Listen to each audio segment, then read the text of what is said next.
অৱশেষত অৰ্চিতা ফুকনৰ আচল ৰহস্য ফাদিল হ'ল। কোন এইগৰাকী অৰ্চিতা ফুকন, যিগৰাকী অৰ্চিতা ফুকনক লৈ সামাজিক মাধ্যমত চৰ্চা হৈ আছিল, সেইজনী অৰ্চিতা ফুকনৰ আচল ৰহস্য ফাদিল হ'ল। সেইগৰাকী অৰ্চিতা ফুকন আচলতে কেনেকৈ তেওঁ সেই নীলা ছবিৰ জগতত প্ৰৱেশ কৰিব পাৰিলে, ক'ত ঘৰ অৰ্চিতা ফুকনৰ? কাৰণ সামাজিক মাধ্যমত সেইগৰাকী অৰ্চিতা ফুকনৰ বিষয়ে যেতিয়াই চৰ্চা লাভ কৰিছিল, তাৰ পিছতেই একাংশই অৰ্চিতা ফুকনৰ ভিডিঅ'ৰ লিংক বিচাৰি হাহাকাৰ কৰিছিল।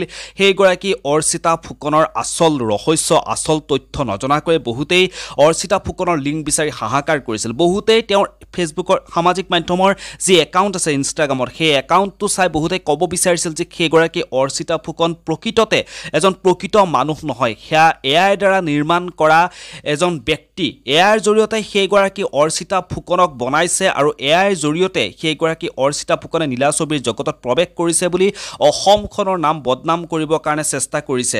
এতিয়া এই প্ৰতিবেদনত মই সবিশেষ তথ্য আপোনালোকক দিবৰ কাৰণে চেষ্টা কৰিছোঁ, যিহেতু সকলো তথ্য ইতিমধ্যে ওলাই পৰিছে। কেনেকৈ তেওঁ নীলা ছবিৰ জগতত প্ৰৱেশ কৰিছে, আচলতে সেয়া প্ৰকৃত সত্য হয় নে নহয়? যি অৰ্চিতা ফুকনে নীলা ছবিৰ জগতত প্ৰৱেশ কৰা বুলি যি কথা ওলাইছে, সেয়া কথা কিমান দূৰ সত্য, সকলোখিনি তথ্য ইতিমধ্যে ওলাই পৰিছে। এই প্ৰতিবেদনত মই সবিশেষ আপোনালোকক জনাম। আপোনালোকে জানি আচৰিত হৈ পৰিব যে যিসকলে লিংক বিচাৰি হাহাকাৰ কৰিছিল, তেওঁলোকৰ বাবেও সুখবৰ হৈ পৰিছে। তেওঁলোকে এতিয়াৰ পৰা লিংক বিচাৰি হাহাকাৰ কৰিব নালাগে, কাৰণ যি আপোনালোকে ইনষ্টাগ্ৰামত ফটো দেখিছে, যি চৰ্চা হৈ আছিল অৰ্চিতা ফুকনক লৈ, সেয়া অৰ্চিতা ফুকন প্ৰকৃততে ইনষ্টাগ্ৰামত থকাগৰাকী প্ৰকৃত অৰ্চিতা ফুকন নহয়। অৰ্চিতা ফুকনৰ তেওঁৰ ঘৰ হৈছে ডিব্ৰুগড়ত, আৰু ডিব্ৰুগড়ৰ সেইগৰাকী অৰ্চিতা ফুকন তেওঁ বিবাহিত এগৰাকী ব্যক্তি, আৰু তেওঁৰ ফটোসমূহ বিকৃত কৰিছে তেওঁৰ প্ৰাক্তন প্ৰেমিক প্ৰতিম বৰাই। অৰ্চিতা ফুকনৰ যিসমূহ ফটো, সেই ফটোসমূহ বিকৃত কৰি এআইৰ জৰিয়তে তেওঁ সামাজিক মাধ্যমত দি তেওঁক বদনাম কৰিবৰ কাৰণে বাৰে বাৰে চেষ্টা কৰিছে। ইতিমধ্যে সকলোখিনি কথা ওলাই পৰাৰ পাছত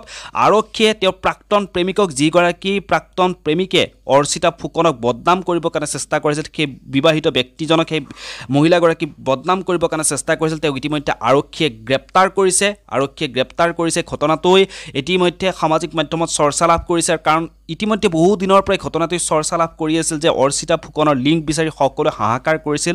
অৰ্চিতা ফুকনৰ প্ৰকৃত তথ্য বহুতেই জানিব বিচাৰিছিল, আৰু অলপ আগতে যি তথ্য আহি পৰিছে, যি খবৰ আহি পৰিছে, সেয়া খবৰ হৈছে যে অৰ্চিতা ফুকন প্ৰকৃততে এগৰাকী এআইৰ দ্বাৰা নিৰ্মাণ কৰাহে ব্যক্তি। যি অৰ্চিতা ফুকন, প্ৰকৃত অৰ্চিতা ফুকন, সেই তেওঁ বৰ্তমান বিবাহিত। তেওঁৰ মুখ গলৰ অংশ সেয়া ইডিট কৰি এআইৰ জৰিয়তে সামাজিক মাধ্যমত তেওঁক সেয়াও প্ৰতিপন্ন কৰিবৰ কাৰণে চেষ্টা কৰাইছিল তেওঁৰ প্ৰাক্তন প্ৰেমিকে। বাকী এই বিষয়ে আপোনালোকে আপোনালোকৰ মতামতসমূহ তলৰ কমেণ্ট বক্সত কমেণ্ট কৰি জনাবৰ কাৰণে একেবাৰে নাপাহৰিব। এই প্ৰতিবেদনৰ পৰা ইমানতে বিদায় লওঁ, পুনৰ লগ পাম।